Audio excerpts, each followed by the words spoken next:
This is Dr. Charles Parker, and you're listening to Core Brain Journal.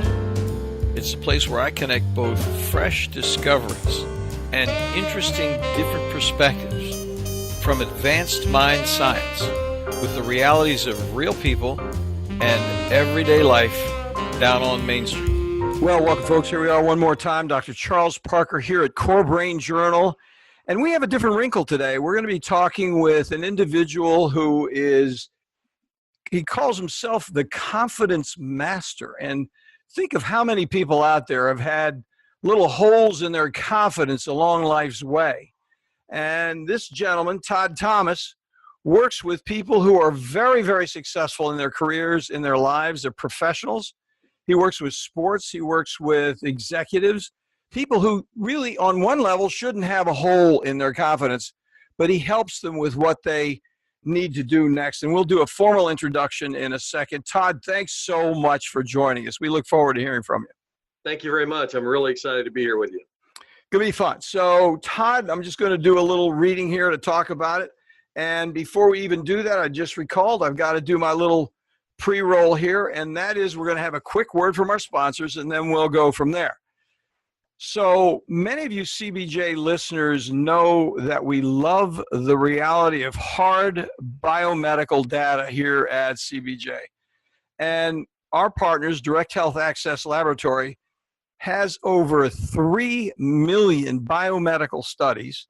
And they're deep leaders of experience with the big picture of measuring, for example, some odd things. You may not be aware of how important these are: methylation, cryptopyrrole, and copper challenges.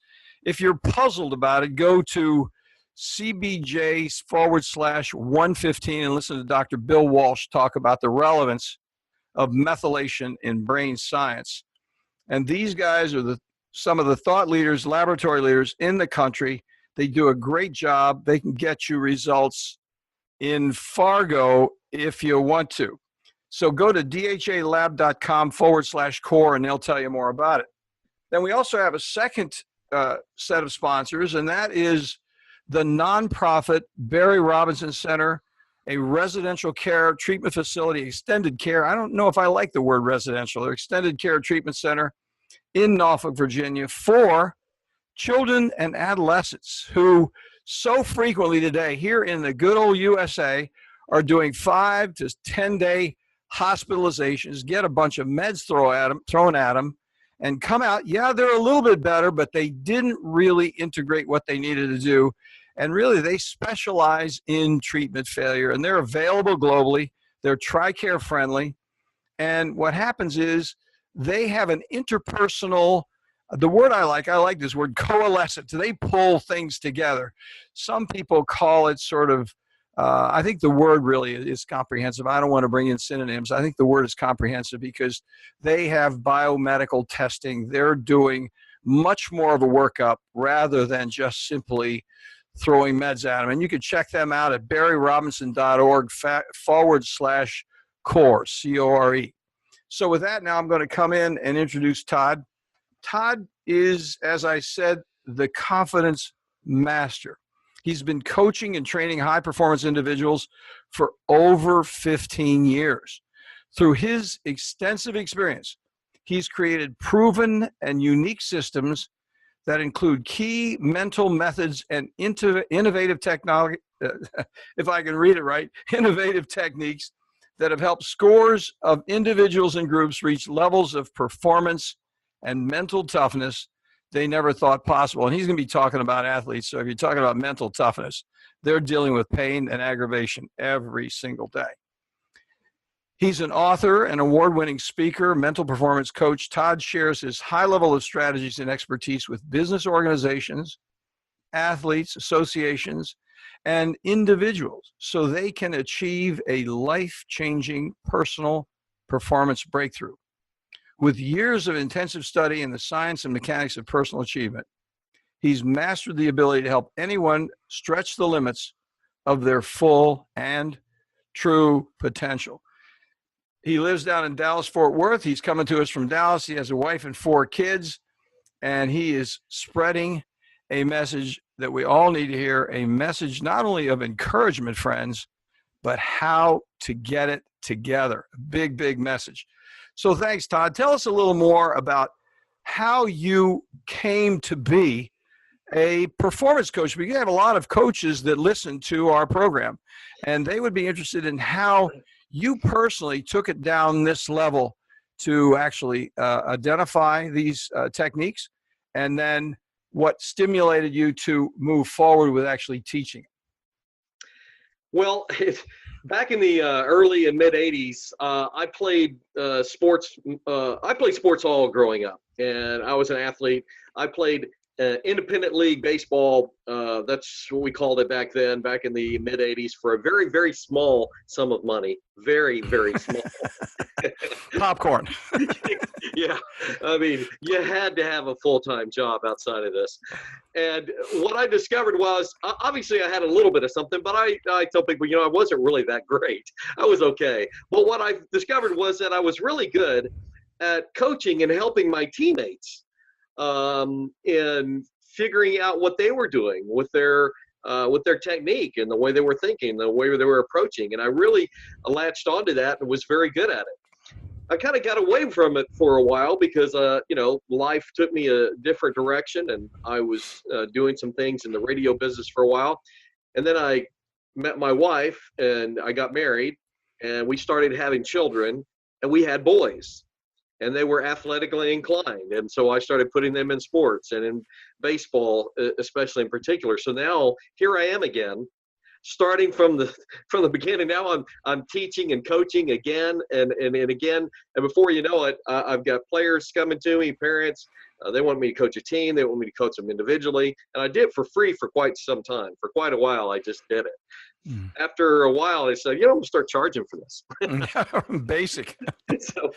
So I did. But one of the things that I really noticed, outside of what I noticed about what I was good at when I was playing ball, when I was teaching and coaching players, one thing I noticed was there was a lot of them that could do it when they were in the practice, when they were in the cage or whatever. They could do it then. But when they stepped between the white lines, they were just mental train wrecks. And that bothered me as their coach. I thought, I want them to succeed. Now, I had plenty that succeeded anyway, but there were just too many of them for my liking that were mental train wrecks. And I just thought, I've got to transform myself as a coach to help these players get past what they're getting into. And I just dove headlong into everything I could read and study, and started teaching it and applying it, and have had tremendous success with it over the years. So we see this all the time. I mean, it's really important, Todd. What you're talking about is something that all of us as therapists and anybody that's involved with psychiatry, coaching, mental health, basically you're talking about a change in reality.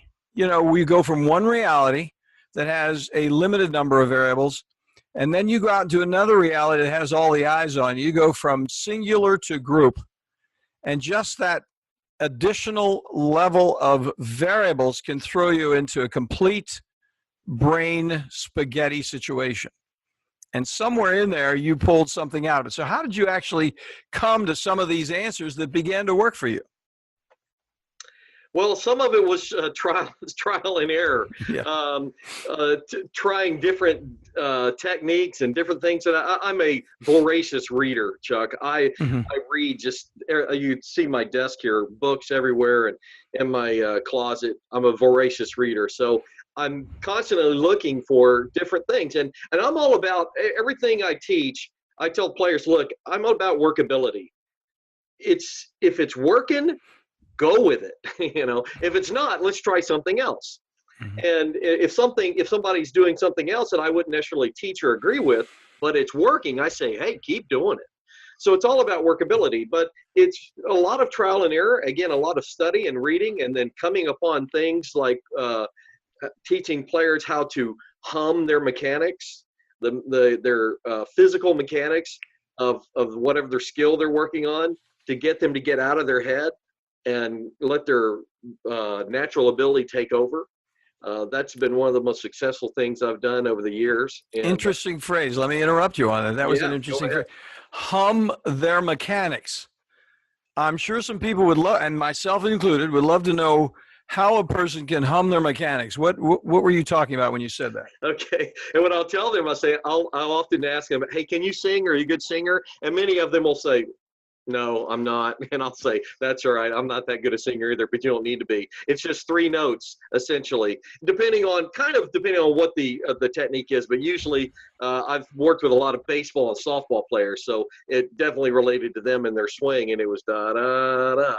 And the thing was, I would tell them is, look, the left side of your brain is going to want to try to tell you how to do things. It wants the control. What do my hands have to be? Where does this have to be? How's the position of my body need to be? And I'll say, what we're going to do is we're going to train your body how to do those things. But when it comes time to play, there's no more thinking. You've got to just trust yourself and the ability that you've done, that you have, and you've trained yourself. Mm-hmm. And the humming gets the left side of the brain, if you will, to kind of be quiet. That thinking side, that side that wants to tell us how to do things, and gets it to be quiet, while the natural ability can just take over, and it incorporates an element of timing, which is extremely important in athletics. It almost sounds like a mantra. Absolutely. Getting a little deep there. So they're really thinking, and your hum is it going to be individualized for everybody, or do you have a certain tune that you say, hey guys, this one's worked for me? How does that work? I pretty much teach it the same to all athletes, and if they want to modify it themselves and come up with a different way that they do it, or they say 1, 2, 3, or come with somebody's name. I've had players do that. I'm trying to think of a name off the top of my head and escaping me that they've done, but usually it's da da da. That's it. And notice that wasn't very harmonic. Yeah, melodic. Yeah, melodic. That's okay. Melodic. But look, it made it. It made it. I got you. I definitely got you. You don't have to be harmony either. Yeah. You have 3 guys singing at the same time. Exactly. But and that has been amazingly successful. That one little technique has helped so many players stop thinking so much and just start working on their timing and rhythm, and getting out of their head and trusting their ability and trusting what they've trained themselves to do. Well, you know what? Even any kind of music whatsoever does pull you into a certain level of syncopation and synchronization. Absolutely. And that is what an athlete's trying to do anyway. They want to be syncopated and synchronized with that ball that's coming down over the plate. Right, but they don't think about that. The way that most coaches and teachers out there approach things, it's all about the mechanics. You got to you got to hold this right, and you've got this arm's got to be here, and this hand's got to be this way, and your left knee or right knee's got to do this. When you and players and athletes, their head is just swimming, and it's like trying to thread. I tell them that it's going to cause purpose tremor when you're trying too hard. You're like trying to thread a needle. You can hold the needle and the thread just perfectly steady, but the moment you try to put it through that hole, your hand's gonna start shaking. When you're trying too hard, that's the same thing that's gonna happen. That's very interesting. It's very, very interesting, because that does happen with us, with individuals who are in some form of recovery. I think I've seen so many people, now that you're bringing this up, who get stuck on, issues like, do you love your mother? What in the heck do you mean by that? Right. You could be there forever. That's 5 years of psychoanalysis right there. Well, and I do a lot of work with athletes, and obviously I'm talking a lot about sports, but believe me, when I talk to and I train and I work with players or teams, I explain to them, look, these things and these mental processes that I'm going to talk to you about, like confidence and dealing with fear and negative self-talk and perfectionism, these things can apply to any area of your life. Really, there's going to come a day where you're going to play your last game, and you're going to need to be able to have applied this in your life to be successful as a student, as a brother or sister, as a friend. And I've had a lot of success with that with players as well as being students, turning them in from, B and C students and taking those same principles and becoming A students. Words of wisdom, absolute words of wisdom, because what you're talking about is reality is out there, and reality is always going to be a challenge. And a lot of it has to do with the way you face it. If you get stuck in the details, you're going to get blindsided. There was a guy in the martial arts who had a school called the Sword of No Sword. That was this. He was a martial artist and a fighter. And he said, when you go into full combat, life and death combat with a live blade with somebody on the other side, this is feudal Japan. He said, if you think about that other person's sword, you will draw it right to you and it will put you right in half. Oh, man. You don't think about the sword. You get loose, just as you're talking about right here, and you then synchronize with the moment. And I don't know that they were recommending they sing a tune, but the bottom line is he wrote a book about it. And it was a very doggone interesting book, the School of the Sword of No Sword. Don't think about the sword. Get in and do what you got to do. I love it. Yeah, it's all about taking effective action. So now tell us about this IT. Thank you very much for having a giveaway, this IT Factor Action Guide, the secrets of having it and using it to the fullest. Now, is IT an acronym or is it just a plain it? No, it is it. Yeah. Okay. The it factor action guide, the it, as I talk about it, is the untapped potential that I know that we all have. You couldn't put a person in front of me and ask me, does this person have untapped potential? I think that almost really goes without saying, but there's so much untapped potential for all of us, regardless of what level of success or achievement that we've accumulated in our lives. We still have more that we could tap into and give. So the issue is digging deeper and finding out where you really want to go and who you really are, as opposed to all the other games that can take place in any level of society and including sports. Definitely. And there's going to be things that get in your way along that path of discovery, if you will. And those 5 things that I always often talk about are the perfection trap, the preoccupation that we have with fear, the harsh self-judgments that we have, or negative self-talk or negative thinking, and then lack of experience and lack of skills. Those are, as things that you can a little bit easier to take care of. You get experience from continued doing, and you work on your skills through practice and repetition. So what you're saying, and I'm freely translating this, we've never talked before, but it's very interesting what you're saying. Ricardo, what you're really talking about, those 5 items that you just mentioned, have a lot to do with, if you forgive the expression, cognitive stuckness.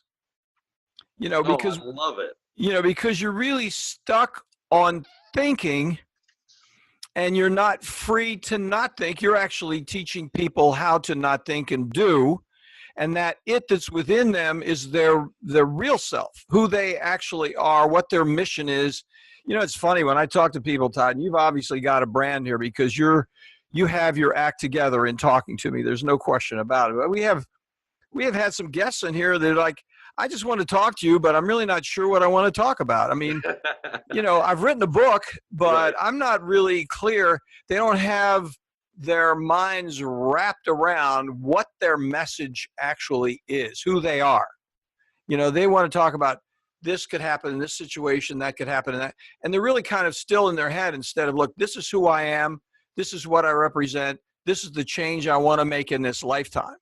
Now, that's not your problem, obviously, but I think that's the same kind of stuckness that a person, they haven't found themselves. They're out into what's going to be an effective whatever, and they're thinking too much, and they're not coming down to what they have to do. I absolutely love that term. In fact, I wrote it down, cognitive stuckness. I'm going to steal that. You're welcome. You're welcome to it. That's exactly what it is, because, and I again talk with groups and individuals alike that are athletes, but definitely my athletes and teams about this a lot. It's about I tell them It's about getting out of your head and into your game. If you're in your head, I mean, almost everybody can see it. You can just see it. I was walking by a field one time and I saw a kid take a swing and it was just terrible. And this coach yelled out down to him and said, "Get out of your own way." And and the kid was looking around him like he was about to trip over himself. It was actually kind of funny in the moment, although I felt sorry for the kid. He didn't really know what he meant to get out of his own way. But it's the fact he was in his head. And he needed to get out of there and get in his game. He was looking for the geographic cure, and it wasn't there at the moment. Yeah, exactly. So, this is a very interesting conversation. I have a question that I'm going to ask you in just a moment. We're going to have to take a quick break here, but the question that I'm going to ask you, because I think it's really relevant, so much of the narrative that we really enjoy with speakers like yourself and people who are so inspirational for others and really helping others get into the rethinking process.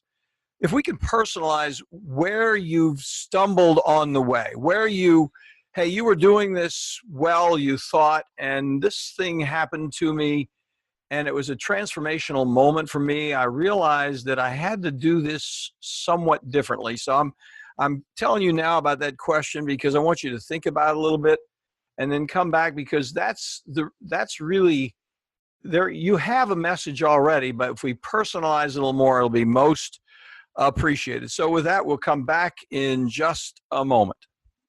Well, folks, you know as well as I do that psychiatric treatment failure, especially after multiple medication trials and those very, very brief hospitalizations, may prove insufficient to deal at home with the complexity of troubled children and those adolescents from 6 to 17 years old. Improved care, those next mandatory steps, should include a more comprehensive approach to address those multiple levels of challenges, from family to peers to school, diagnostically from defiance to depression, on every level for families, including military families internationally. The Barry Robinson Center's 32-acre open college-like campus in Norfolk, Virginia, provides safety and security and clean, comfortable living.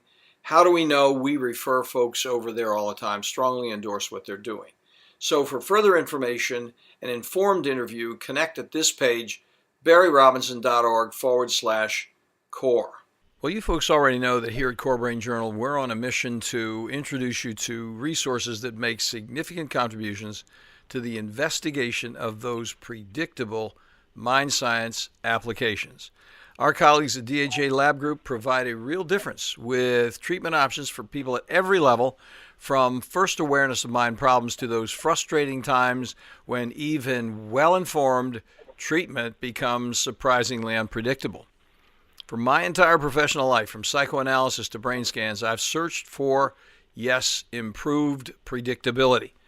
The good news for all of us, from professionals to patients, remarkably effective research offers useful, cost-effective, organic options far beyond guesswork with psychiatric medications alone. DHA lab tests measure unbalanced biomedical details through easily available testing, now available globally for a variety of molecular answers from, for example, methylation, copper, and cryptopyrrole challenges. Check in for more details at dhalab.com core. That's dhalab.com/core.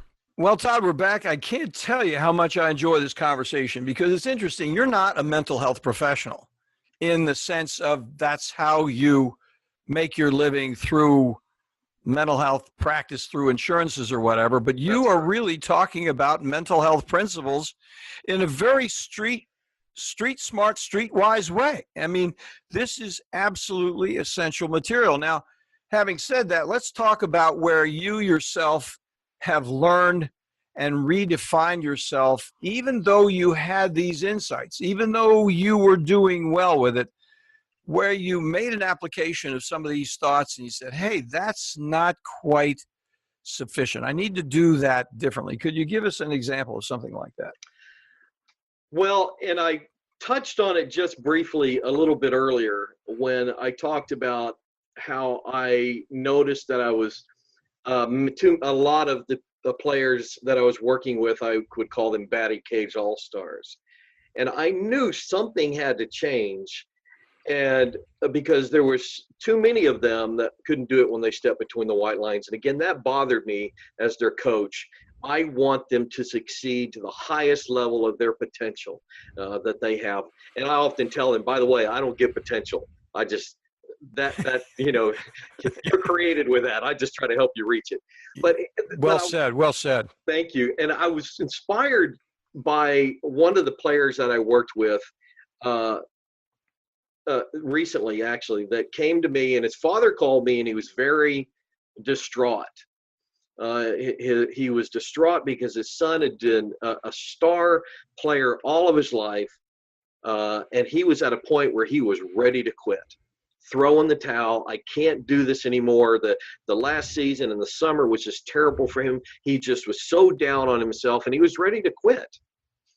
And he asked me if I would see his son, and I said, sure, I think I could help him, send him on over. So he came over, and just in that first lesson, which, by the way, I taught him the humming thing, but I gave him some other things also.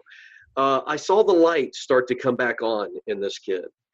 And then after two, he was really starting to turn it around. That next weekend, and this is a baseball player, he went 4 for 4 with 2 doubles, a triple, and a home run. And then we had a couple more sessions, and then he went on some college visits and got scholarship offers for him to come play and have his education paid for. Now, that's the reason that I made the transformation, or felt like I needed to make the transformation in myself as a coach, to help players, not just with the mechanics and the physical part, which I'm also pretty good at, but I'm more passionate about helping them with the way they approach it mentally, with their confidence, so that it translates into things like this, stories like this, a kid going from about to quit to getting a college scholarship. But what else is that going to do for him? Well, he's going to get an education, and he's going to, that'll help him make a bigger difference in the world as well. And that, to me, is what it was all about. Yeah, you changed his life, no question about it. And he's going to use that principle. I mean, I'm empathetic with that whole thing. I'm thinking about that boy. Even when he's at college, he's going to have the same attitude, because he learned that he does have some worth inside, and he's got this internal resource that he can chase down. And he also learned, I think you said that very quickly, but I think it does need underscoring, it didn't come from you. I think that's a really important point. And I think it's a sign of your humility and your essence as a human being to say, look, this does not come from me. I can't put it in you. It comes from you. You just have to tap it. That's a big deal. Frequently, I said, listen, if you're successful here, and in this case, I told this kid, this isn't happening because you worked with me. I gave you some direction, and I thank you for acknowledging that helped, but you're the one that took the action. Yeah. I can talk all day and give you principles and strategies, but unless you put it into action. And so I said, it's on you, not me. It's funny, Todd, because I say the same thing to people all the time. They say, thank you so much for helping me, or thank the meds for helping me, or whatever. It's like, not me, and it's not the meds. Everything you did it on your own. We got lots of people that we therapize, that we give them supportive remarks, we give them medication, and they refuse to do it. They can't quite make the switch that you and I are talking about right here. They don't tap that internal resource and go do it. They have some other thing. They're angry, they're upset, whatever. Who knows what it is, but they don't do it. But the people that do, and most of them do, we don't take any credit for it whatsoever. That is something you did. And that's one of the reasons I tell people, not like we do a lot of work. Yeah, we've done a lot of work with attention deficit disorder, but we do work with all kinds of other things, depression, mood disorder, all this other stuff. So they say, well, the meds maybe do. I don't know. No, because I'm very experienced with the fact that we've given tons of meds to people that don't do what they need to do with them. Whereas you get a person that's fired up and they start to have internal confidence, look out, it's Nelly bar the door. I can't stop them at that point. They're going to go do it. And that's a very satisfying, I quite agree with you. And we're coming from 2 completely different walks of life, but the message is exactly the doggone same message. No question about it. Now, let me ask you this question, because you have on your website, and we'll talk about your website and how people can get in contact with you in a minute.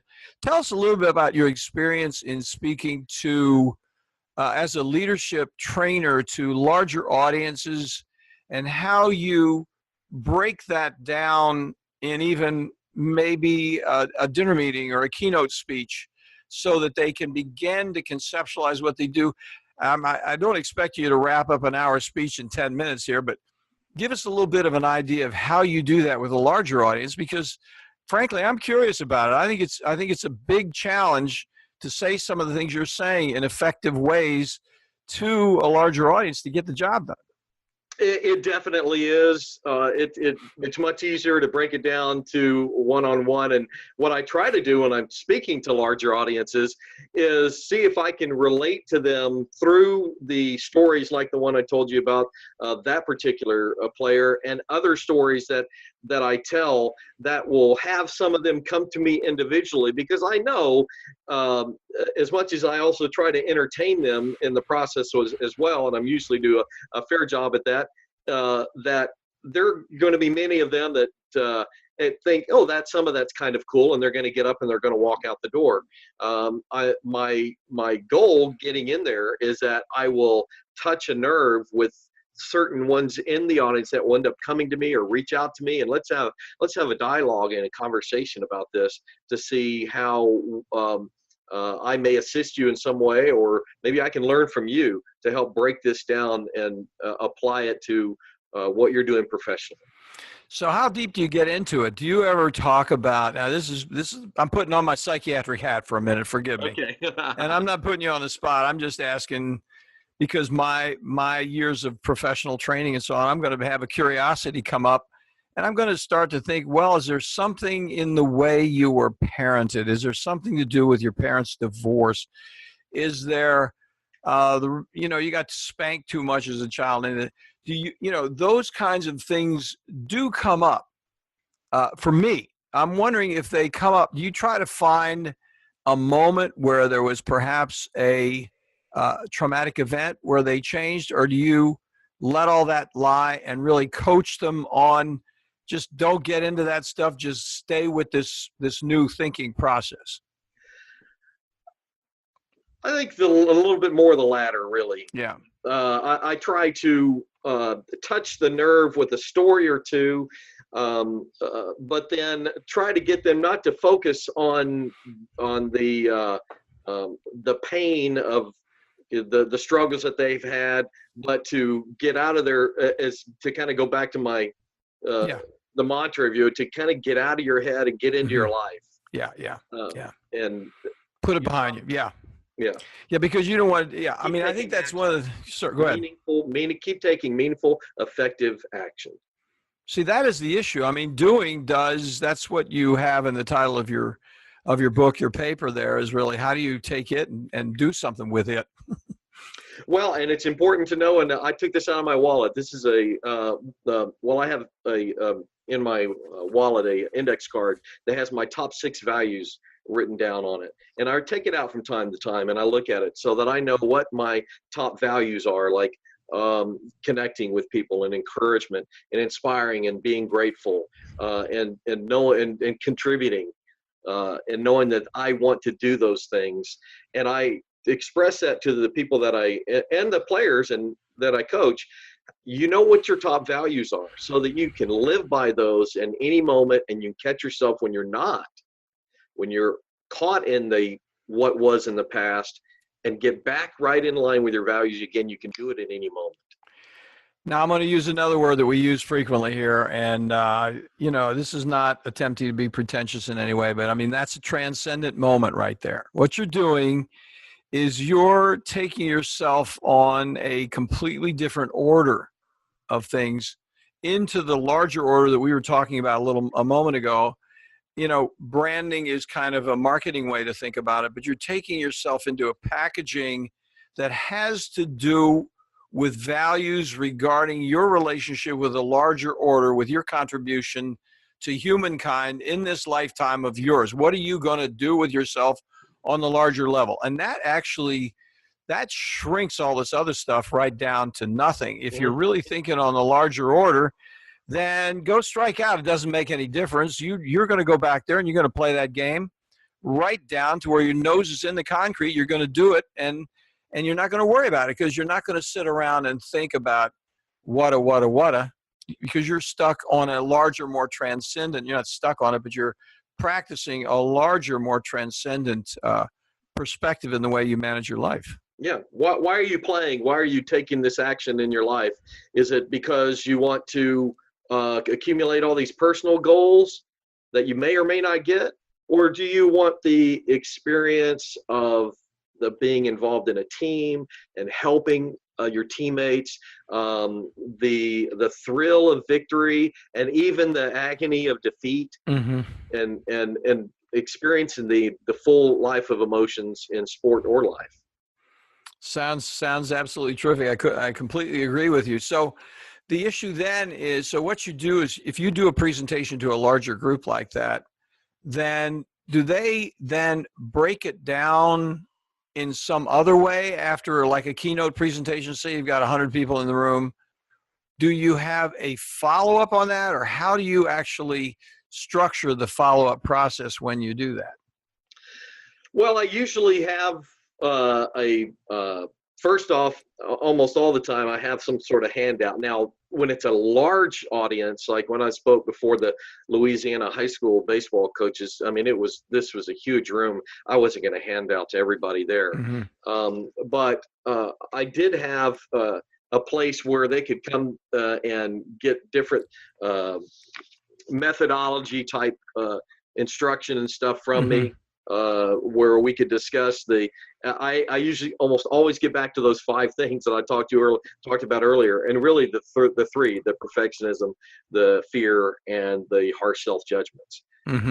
And we talk about how that applies in each of those situations, regardless of what sport that it is, or life situation.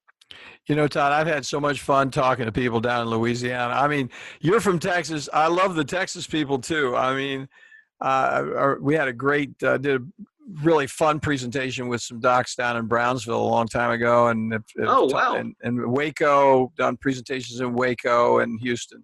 I'm from the Rio Grande Valley originally, so. Oh, you are, yeah. Well, one of the metaphors I use all the time is being in West Texas on a nature walk and dealing with change. I won't get into it right now, but the other thing I've noticed is that I really love the people in Louisiana. I mean, you get down there, down in the close to New Orleans and that whole area, they're just a different breed of people. I mean, they're just so homespun and smart at the same time, but they really don't care about pretense. They're going to like take care of you. You need a ride, we'll take you. I mean, you know, it's funny because I was in a plane, was doing a presentation down in Lafayette, Louisiana, to a state group of social workers.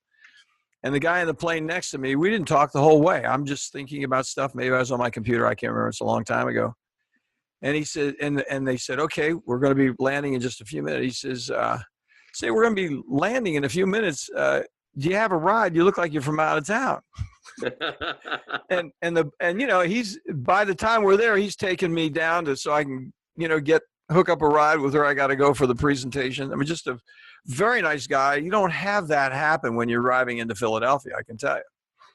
I think it's funny he said that you look like you're from out of town. Yeah, right. Yeah.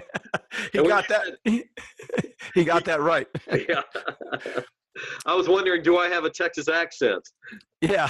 No, you've got a very deep, meaningful way of delivery that's very genuine and authentic. It's very warm and delightful to listen to, and I really want to express my appreciation for you coming on. Wow, thank you. Because I think you just really do a heck of a good job. I think a person like you, you're making such a tremendous contribution, because really what you're doing, oddly enough, is you're out there doing mental health the way some of the really serious world-class experts that we've had talking here, they're really saying the same thing about right brain and left brain. And they're talking about affirmative action, affirmations. In fact, we've got a whole page on mindset that I'm going to put this interview on. Beautiful. Because mindset, we've got, I can't remember, about 21, 22 different authorities to talk about how you set your mind so you can go where you want to go. And, I just want to express my appreciation because you're making a significant contribution from a slightly different angle, but it's really the same angle. You're just in a different reality when you're in sports and when you're with kids out there dealing with the reality of who they are in a group. I mean, that is a big deal. Right. And I know that those kids are going to, again, like I said at one point, they're going to play their final game someday. Yeah. And they're going to need to be able to carry these principles and into life and whatever they do in their school and relationships and job and career and whatnot. It's so true. Todd Thomas, thank you so much. Tell us where we can get connected with you. We'll have it in the show notes, but tell us here for those who are in their cars now on their way home. Sure. My website is todd-thomas.com, or if you want to call it a hyphen, whichever you call it or whichever you use, don't forget it. So todd-thomas.com. I usually try not to say don't forget it, but I remember the dash. Yes. Yeah, you're saying it in the affirmative, right? Exactly. Well, thank you so much, Todd. It's been great talking to you, and we look forward to it. If you have some other topic that, hey, Parker, we need to talk about this. This is something I learned the other day that your audience might be interested in. You just give me a call. We'll get you back on because I really enjoyed this conversation. That'd be great. Love to. Thank you, boss. You have a good day. Thanks for listening to Core Brain Journal. We're working every day behind the scenes to bring you reports that connect research benches with those street trenches. Here we share the complexity of mind science because, as you know, details really do matter. One of the most pervasive, misunderstood challenges is how commonplace medications, like those written for ADHD, are used so regularly without clear guidelines. If you think you'd like more specifics, take a minute to download my 2-page PDF packed with video links and references on the absolute essentials of how to start ADHD medications. They're easily available at corebrainjournal.com/start. Thanks for listening. Do connect and stay tuned. Together we can make a difference.